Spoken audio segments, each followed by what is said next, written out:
Good morning. Today is July 19th, 2013. My name is Ubaldo Valdez, and I am interviewing Eleanor Montour, a lifelong resident of the community of Lafayette. Assisting in this interview are Veronica Lamas and Daisy DeLuna, who are the videographers for the interview. Good morning, Eleanor. Can you tell us when and where you were born? Good morning, Ubaldo. Nice to be here. I was born in 1944 in Longmont, Colorado.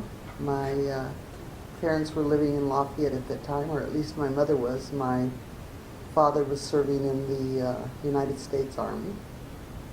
And all but for 1 year, I have lived in Lafayette. I spent 1 year in Seattle, Washington with my husband, Tony, with his job, but the rest of the time he's been here in Boulder County. Very good. So you're indeed a long-term resident of our area. What can you tell us about your extended family history? Oh, how many hours do you have? Large extended family. My grandmother, Carmen Razo, and my grandfather, Romaldo Razo, had 5 children of their own, 3 sons and 2 daughters. But in addition, she raised nephews and nieces, an additional 6, who were left orphaned after their parents were killed in a car accident. And she also adopted 2 nephews. So from there, I have lots of cousins. I venture to say when we get together for holidays at my house, usually most of the time, there's probably about 60 of us. And that is just basically my side of the family, my siblings, their children, and their grandchildren, and of course my immediate family. Lots of uncles and aunts. We grew up on East Chester Street in Lafayette.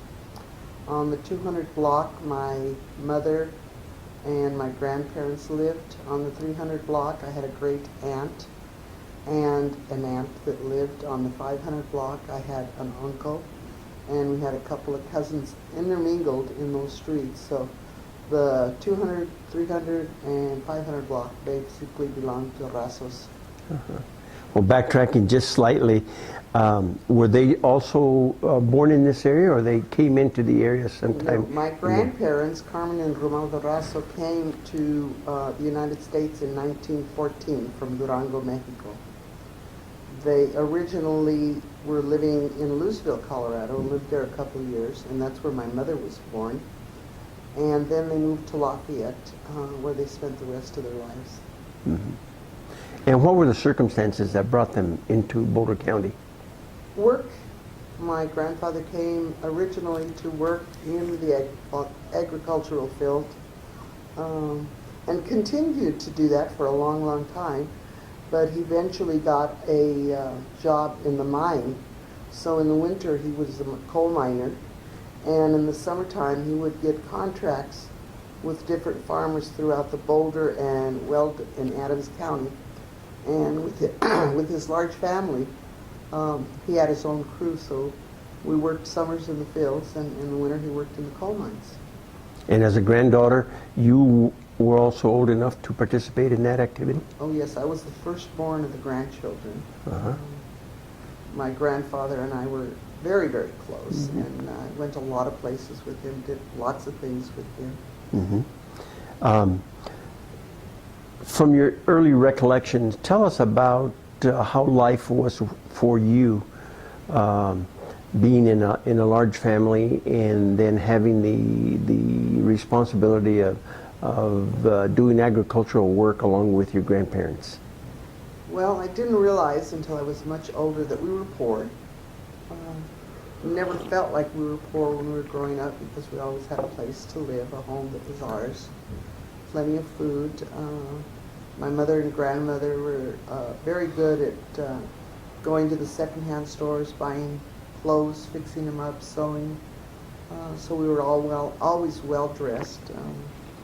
I think the most difficult part was not being able to participate or to attempt to be part of the summer group when kids got off for school vacations, because we were working and we knew we all had to work.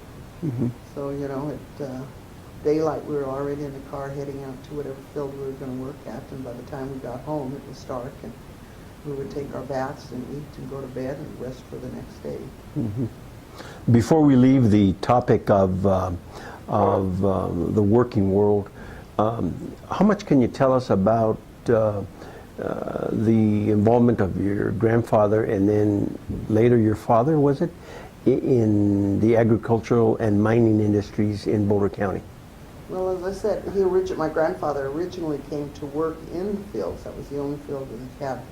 He was 14 years old when he arrived here. Mm-hmm. Just came with a group of older men. He was one of the youngest of the group that came across, and the plan was for him to work a couple of years here and make some money and go back to Mexico. But then he got a little bit older, met my grandmother, and that was the end of him returning to Mexico. The agricultural field did a lot. It not only provided us with money, but with fresh vegetables. They Mm-hmm. talk today about the in thing to do is to eat a lot of fruits and lots of vegetables. Well, we ate lots of fruits and lots of vegetables. And we did a lot of canning, because of our agricultural contacts. He was able to buy the food much cheaper than to buy it at the grocery market. And so we, in addition to picking, we picked, we cleaned, we canned, and then we ate what we worked with. And it provided us with a good living. And I think the other thing that it did is gave us a feeling of belonging together and learning to work and to help each other. Mm-hmm. The older ones would pick up the sacks of the younger ones and carry them to the end of the rows so that Mm-hmm. they could be counted and we could be paid for the work that we had done. His being a miner made, of course, a big change in our lives. I didn't realize at that time how dangerous the mining was. There were many accidents, and I can remember him talking about men who had been hurt, lost fingers, broken legs, and basically were just out of a job with no compensation. And then the United Mine Workers Union came into play, and he became a union member, and even with his limited English and education, was very much involved in the mining industry. My uncle, Charlie Juarez, who lived here in Longmont, was secretary-treasurer for the union men in this area up until the time that he died a couple of years ago. And the union provided what kind of services for the workers? One of the biggest things, I think, was safety. Mm-hmm. They made a lot of changes so it was a little bit safer for the men to be working, provided them with health care benefits, retirement benefits, things that many of the men that worked did not have before. Mm-hmm. Many of the men that my grandfather worked with and that we lived around were Italians. Mm-hmm. So I grew up in a neighborhood that was both Latino and Italian. So it was a very loud neighborhood. We all talked very loud, very rapidly, very quickly, and I think that was really good for us also in that we exchanged not only some of the language, but the foods. Mm-hmm.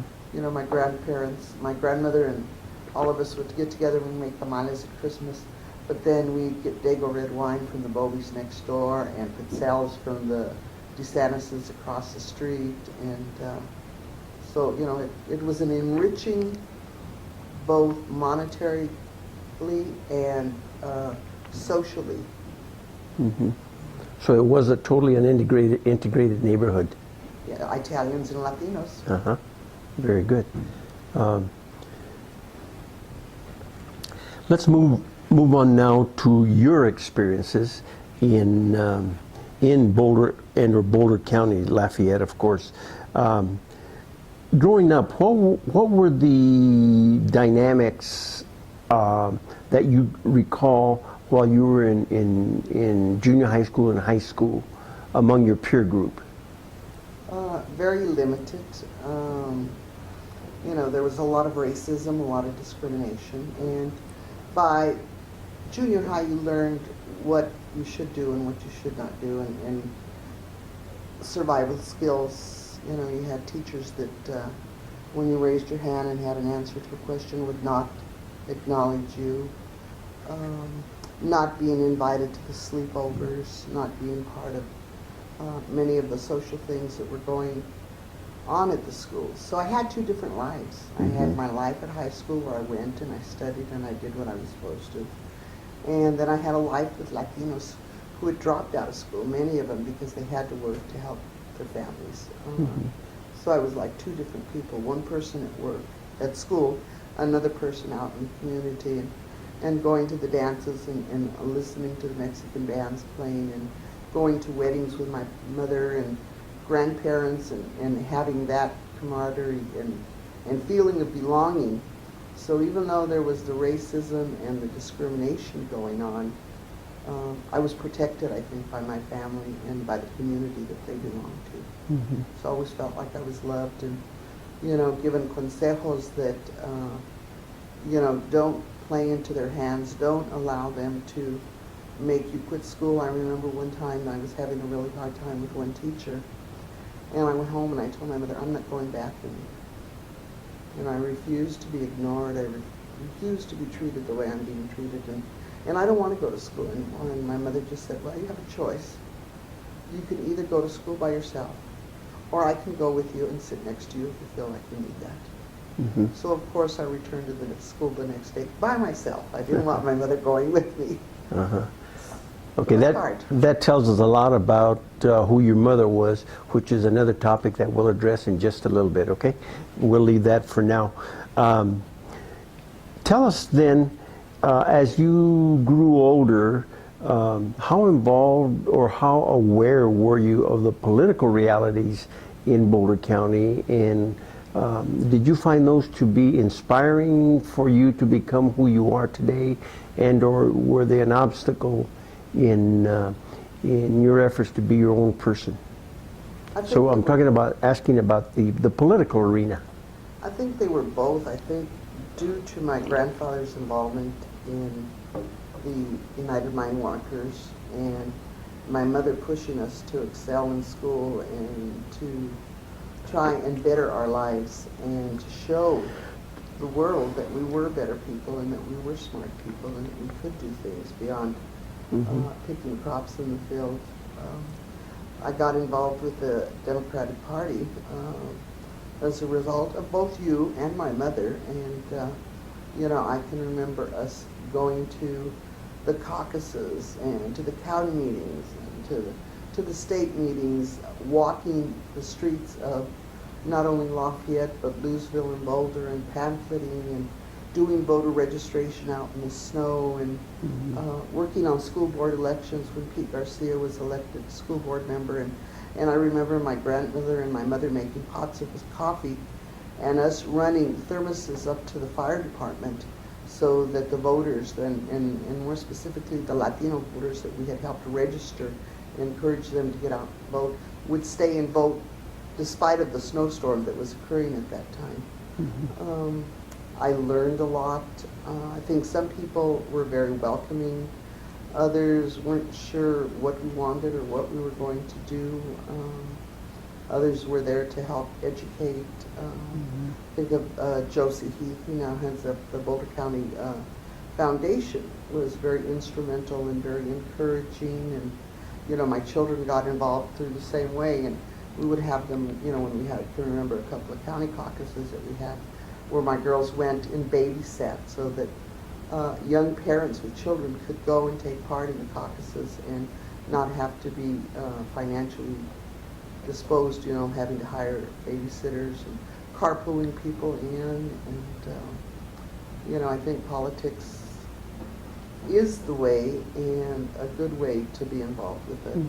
We started out first marching and walking and protesting and demanding, and then learning from our elders, and that, you know, the way to power was through that vote, and to make sure that people did vote and were knowledgeable about what the issues were, who the people who were running for election stood for, what their thoughts were of the Latino community and the issues that were facing us. So.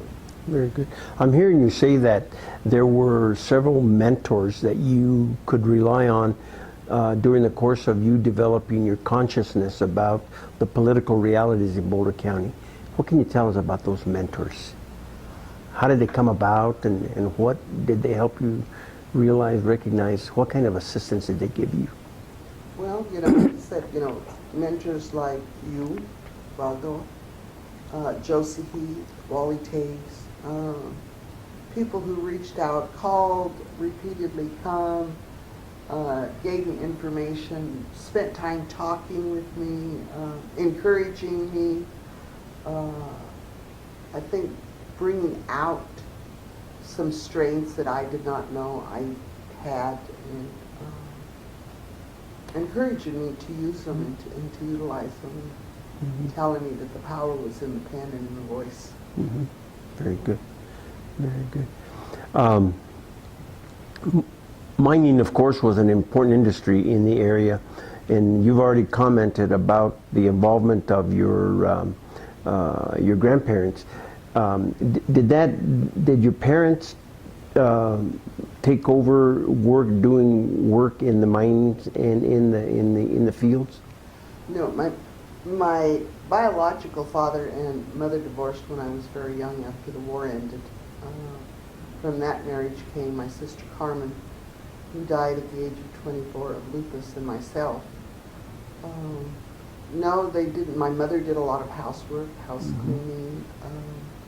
My uncles, the majority of them became either plumbers or electricians. And again, that upward mobility of getting jobs where there was more control, there was better pay, the benefits were good, that they had a say in which way their life was going, the assistance that they provided each other in order to be able to buy homes. They would buy one home, get somebody settled, and then start saving so somebody else could buy a home. And I think that's why we all lived so close together, because they were buying homes that were close. Helping to fix them up, we had a neighbor, Jim Ortega, who was a carpenter. And he was the man and his sons who helped us to fix up our homes and the homes of my uncles and aunts. And then, of course, the electricians came in, the plumbers came in, drywallers, number of different trades. So, no, beyond my grandfather, they did not continue into the mining. I had an uncle who worked in the mine all his life and retired also from working in the mines. Certainly there were issues that affected the Latino community that were part and parcel of living in an integrated community, such as the politics of it all, the social issues, gender recognition issues. How early did you become aware of those within your community, and what was your reaction to that? Did that result in any active kind of behavior on your part? Not so much in school. I was certainly aware of it. I think I first became aware of it when, during a lunch period one day. And I remember looking around and thinking, what is this, or what's happening here? Because all the Anglo students were all sitting at different tables. And I looked around at the table that I was sitting at, and we were all Latinos. And I think that's when I, as myself, became aware of something is not right here, there's something different here. And I became, I think, more conscious of what was happening. And I noticed that not only were the Latinos separated in the lunchroom, we were separated in the classroom. We were all in a little bunch at the back of the classroom. When we walked home from school, we walked with a group of Latinos. It wasn't intermingled. Do you think that separation was by design or just de facto? I think by defense. Defense, interesting. Defense. If we were together as a unit, then we couldn't be bothered, we couldn't be hassled. There was some protection in being with a group of Latinos. Okay. And we did tend to protect each other. Interpreting for those Latinos that spoke no English, because we certainly had them then. you know, the sharing of the burritos. Mine's hotter than yours. Give me a bite. So, and giving us a sense of belonging and that feeling that yes, it's right and it's okay for us to be here. Mm-hmm. Very Which good. was not the message we got from teachers and some of the parents of some of my fellow students. Mm-hmm. You're aware, and certainly the Lafayette community is aware of the fact that you came from as the daughter of a person who was very, very much involved in the community, both Hispanic and otherwise, in Lafayette. What can you tell us about Alicia Sanchez? And please keep your comments to her. Later on we'll talk about your relationship to her. But tell us about Alicia Sanchez. Who was she? What drove her to be who she was? I think she was an amazing woman. She was Latina. And what was her relation to you? She was my mother. Very good. My mother, my best friend, my mentor, definitely. But she was a Latina woman, a single mother, and due to lupus, a disease that affects many Latinas, she had much scarring on her face. And, you know, so it was like she always said, oh, it's 3 things. I'm Latina, I'm female, and look at my face. And all those things tended to tell people, no, you can't, or no, you won't. You aren't able to. And, you know, she was blessed that she had the father that she had. You know, when I was in high school, they talked about the word machismo and how negative it was. And I thought, are we talking about the same word? And, you know, and I tried to interject in the classroom that to me and in our family, a male who had lots of machismo was not a negative chauvinistic pig, but indeed he was someone who worked, someone who cared for his family, someone who was respectful, whether you were female or male. And my grandfather certainly showed that to my mother and to my grandmother. He always told them there was nothing they could not do, that there was nothing he would not do to help them. And I can remember, you know, I spent a lot of time at their house because I was the firstborn. I was the consentida, I think, of my grandma and grandpa, or at least I like to think I was. And my grandfather getting up in the morning and making a pile of tortillas and putting the coffee on, and he would peel the potatoes and put them to fry. And then he would take his cafecito, 1 cup for him and 1 for my grandmother, to the bedroom. And they'd sit there and talk for a few minutes, and she'd drink the coffee, and she'd get up, get dressed, go in, fry the eggs for his breakfast, because he already had potatoes and tortillas done. They'd finish breakfast, and then she'd get up and make his lunch.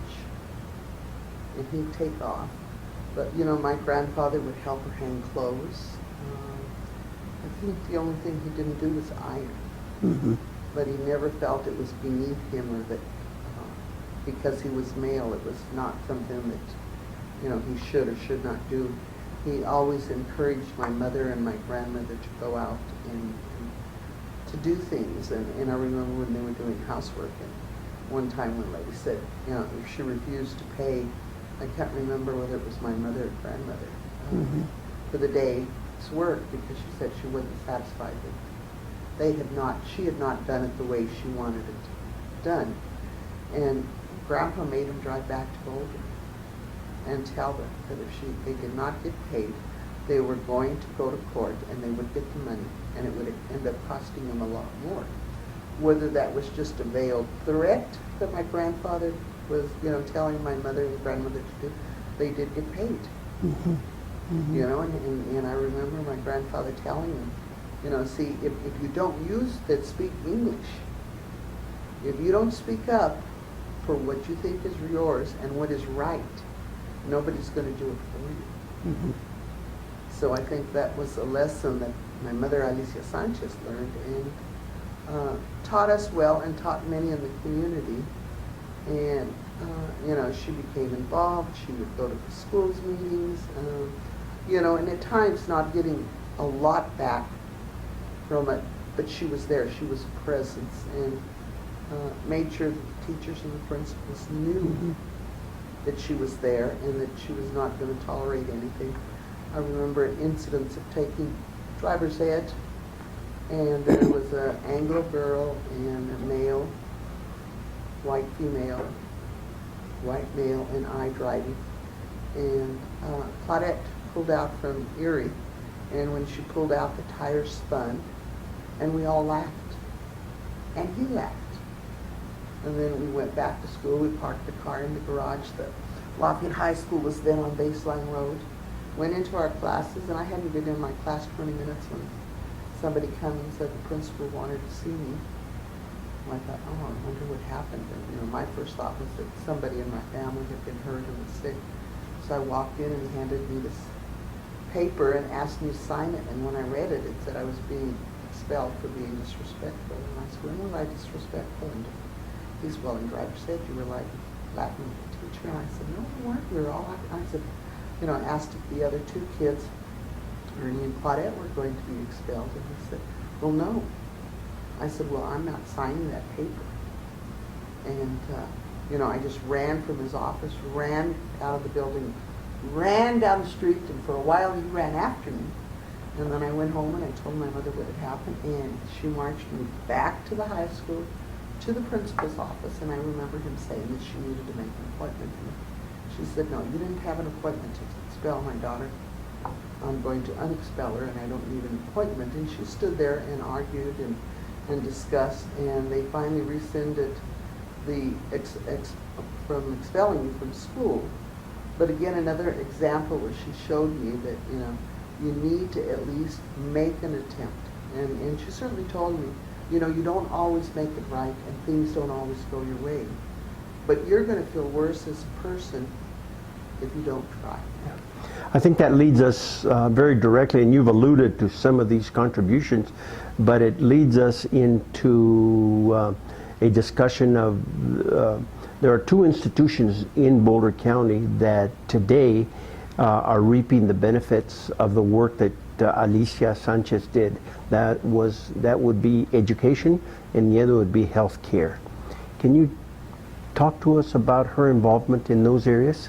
Well, again, those are two important things. Healthcare, because, of course, as you know, she had lupus, and I had a younger sister who had lupus. Because of not having any benefits and her being a single mom, it was very difficult to get health care both for herself and for my sister Carmen. So she used to drive to University Hospital. Other people eventually found out that she was driving and usually making a weekly trip. If it wasn't for her, it was for my sister to the hospital in Denver. So they started asking her for rides, and she started asking questions. Well, why don't you go see the doctor? Well, I don't have the money. He's prescribing medicine. I can't get the medicine. I paid for the visit, but I can't get the medicine. So after some time doing this, she said, healthcare, if you're not healthy, there's nothing else in this world for you. You've got to be healthy in order to succeed, to be happy, to enjoy your family, to be able to work, to be able to learn. And the concept of starting a clinic came into her mind. And I remember thinking, oh my gosh, what is this woman doing now? All the things that she had us doing in life, and from, pamphleting in the neighborhoods during elections. And I said, now she's going to launch a clinic. Well, we did it. She did it. We started it. We looked with other volunteers. Tell us what you started again. She started Clinica. It was originally Clinica Campesina, Family Health Services, set up primarily to provide health care to low-income people and the migrants that came into Boulder County at that time. At that time, Boulder County was a large agricultural area, and we could get 500 immigrants overnight coming to work in the fields. Many of them sick. They would get hurt on the farms. Of course, no health coverage, no doctors. So we started writing our first grants, selling lots of little repos, talking to people, getting support both at the city, county, state, and national level, and started Clinica Campesina. And we started out of a little house in Lafayette where they donated us. We had 2 rooms and a small bathroom. And the Ortegas came and helped us put in a ramp and a railing, and we painted, we cleaned, basically 2 bedrooms that we had and a bathroom. And from there, we got our first health provider, Inez Buggs, who we got through the health court. She had gone back to school after her children were grown and in school themselves, and became a nurse practitioner. And by coming to work at Clinica Campesina, she was able to repay back the federal loan for her education and still get paid. So it was a good deal for us, and it was a good deal for her. And we thought, oh, well, she'll put her time in and then she'll leave, but she didn't. Inez just retired a couple of years ago. But so the Clinica, I always say, was built on the backs of Inez and my mother. She worked very hard. She met with people, struggled, drove patients to, the state capitol to talk about the health care difficulties they had. Pregnant women who essentially before would go and park at Boulder Community Hospital and wait until their labor pains were 2 and 3 minutes apart before walking in the hospital, because then it became an emergency and the hospital would not refuse care to them.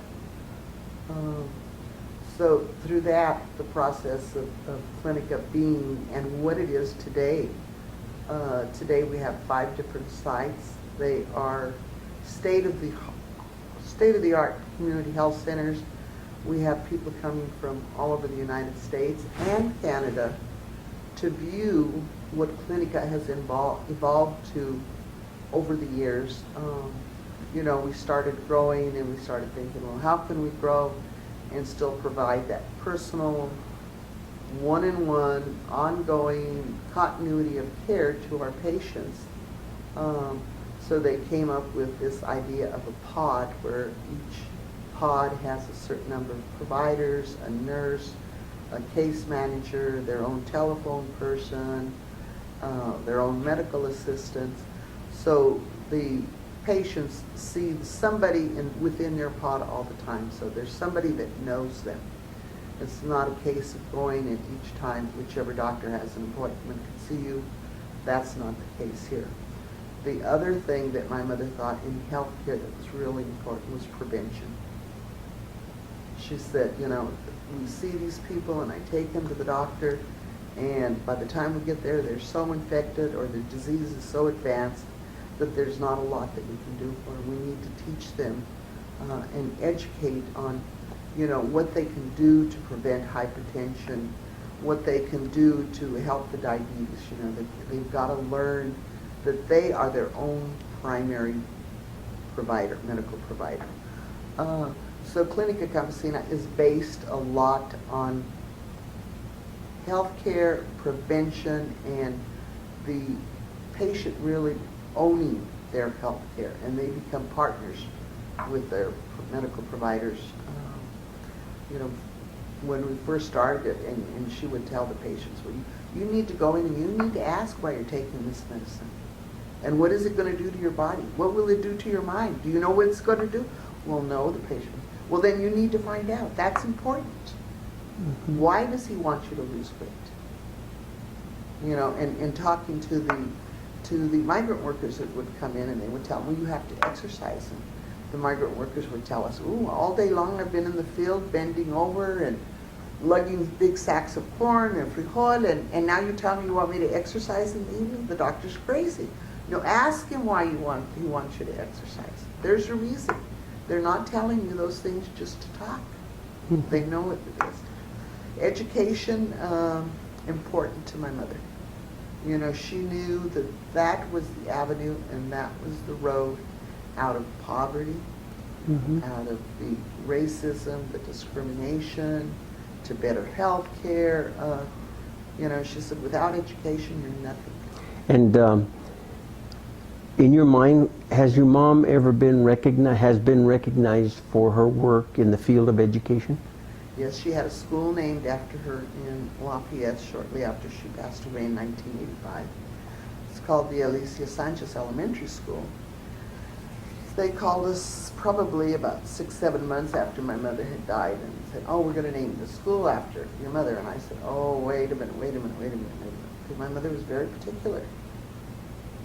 And I said, you know, we need to talk. I need to find out what kind of school it is. I mean, I don't want my mother's name on anything that is not going to be good and not going to address the things that she believed in, the things that were important to her. So we met with the school, and Josie Heath was one of the people that had recommended the school be named after her.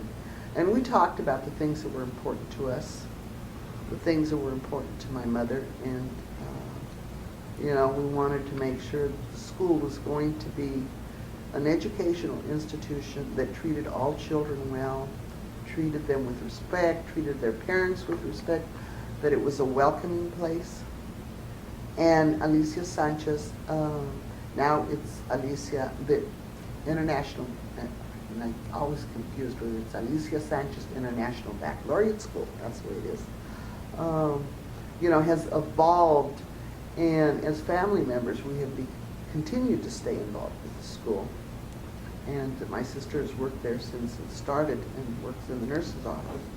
My sister Frances worked there for a number of years. I still go. I sit on a different number of committees. I sometimes just go, and I'm doing spot checks. Mm-hmm. It's like my mother used to say, just walk in and look around and you'll know what's going on. So I still go and do spot checks. And I see what it's evolved to, and it's evolved to something that I think would be very important to my mother, the inclusion of parents, children feeling like education is important.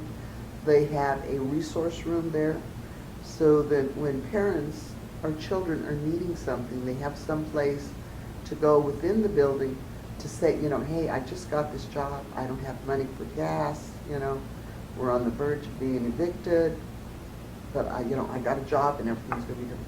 So that they're able to give them gas vouchers, you know. Mm-hmm. And through the Resource Center, they work with a number of different agencies in the community, such as Health and Human Services. So those children that are eligible for CHIP, the Child Health Plan Plus program, or eligible for Medicaid or food stamps, they help them get on those programs. My mother always felt, you know, if the basic needs of a family is met, then they can reach out and draw in education, friendship, all the other things that are so important into our life. But you have to feel okay about where you're living, what you're eating, what your kids are wearing to school, in order to be successful. It's interesting that you were the person that the school district contacted when the efforts were starting to name the school after your mother.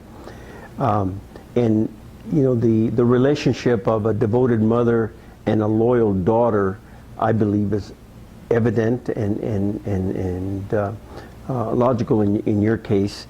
But tell me, what was that special? Was there a special bond between you and Alicia Sanchez that reflects who Eleanor Montour is today?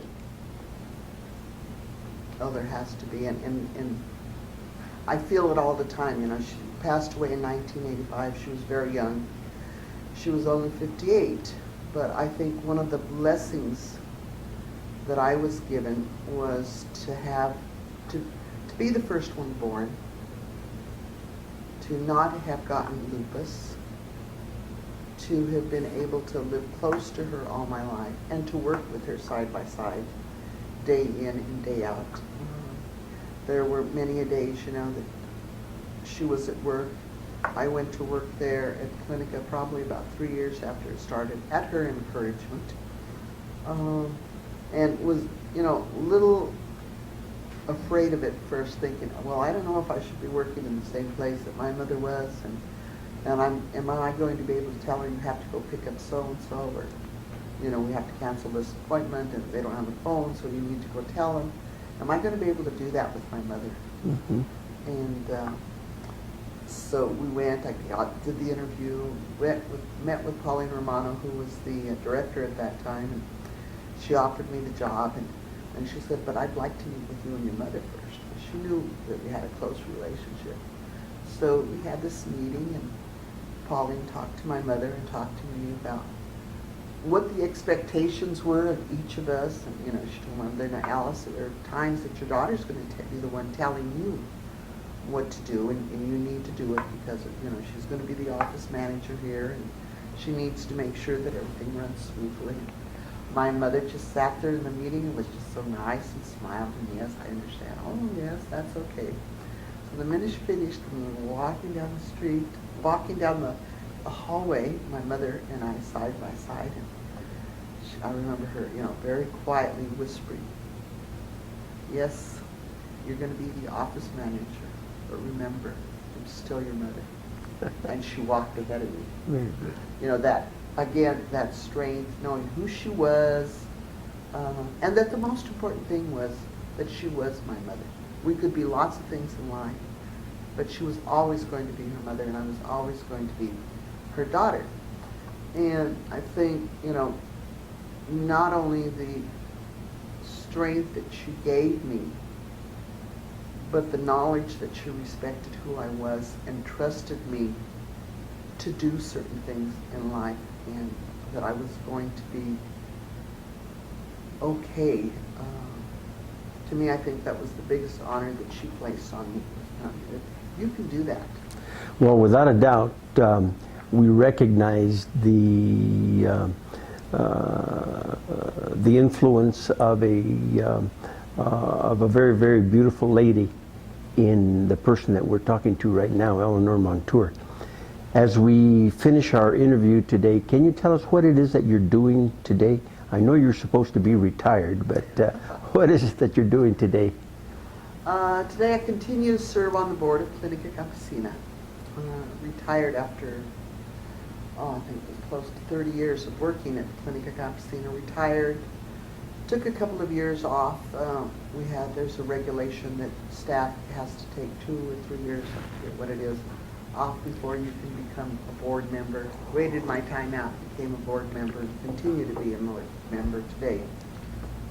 I also work part-time at the Longmont Senior Center as a resource specialist, providing information referral, assisting seniors in getting the needs that they need, the resources, getting them involved in the community, you know, and it's an exciting group to work with. You know, the Latino community is always evolving.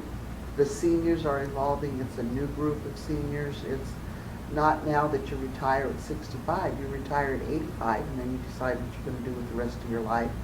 And that can be hiking or playing shuffleboard or playing pool, going to the casinos to gamble. I continue to do presentations talking about the involvement of Latinos in the educational field, the health field, and the importance of them doing it. I work with a lot of youth, and especially enjoy working with Latinas, and again, encouraging them to become the voice, because we continue to have Latinos in Boulder County who do not have the educational, the experiences that we have, but yet we have so many strengths. You know, I admire my mother and my grandfather as being the two biggest mentors in my life. The other group that I think has played an essential part in my life are the immigrants that come to Boulder County and still come today.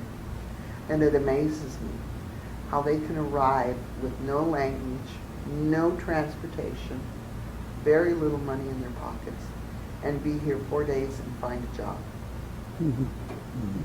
And find a way to better the lives for themselves and their families. And I think about those inner strengths that you have, that they possess, to be able to walk into a place and not speak the language and ask for a job and get it, and get to work day after day without having transportation. And so when I see the young Latinos and Latinas that are doing well, that are going to high school, that are graduating from college, that encouraging them to give back to their community. You know, Mm-hmm. Yes, be successful. We now have registered nurses. We have attorneys in our house. Postmaster General for the state of Alaska. But all of them I still encourage, and I encourage my sisters, my grandchildren. I take them with me on time to do home visits so that they see the other world beyond what they have. Mm-hmm.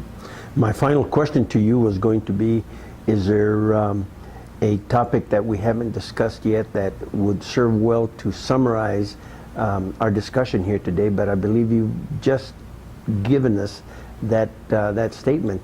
Is there anything else that you would like to share with us as we close the interview today? Well, I thought about that, and one of the things that I came up with, we started probably about 5 years ago. A group of some of my female classmates called me one day and that they were going to get together for lunch. And at first I said, no, I'm not going. I said, no, I can't. I have a commitment. And as I thought about it, I thought, no, I'm going.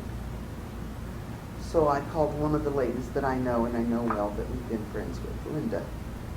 And I said, Linda, I've decided I'm going to go to the luncheon. And the luncheon was here in Longmont. So she and I carpooled from Lafayette, and on our way over, we started talking. She said, well, why weren't you going to come? And I said, Linda, I don't know that I wanted to be with some of the other women. And she asked why. And I began sharing with her some of the things that I had experienced in elementary school and in high school. That those things of not being, I said, Linda, how many of those girls' homes were I ever invited to a sleepover or to a birthday party? And she looked at me, she said, what do you mean? I said, was I ever invited, Linda? Did you ever see me at so-and-so's birthday or at so-and-so's house?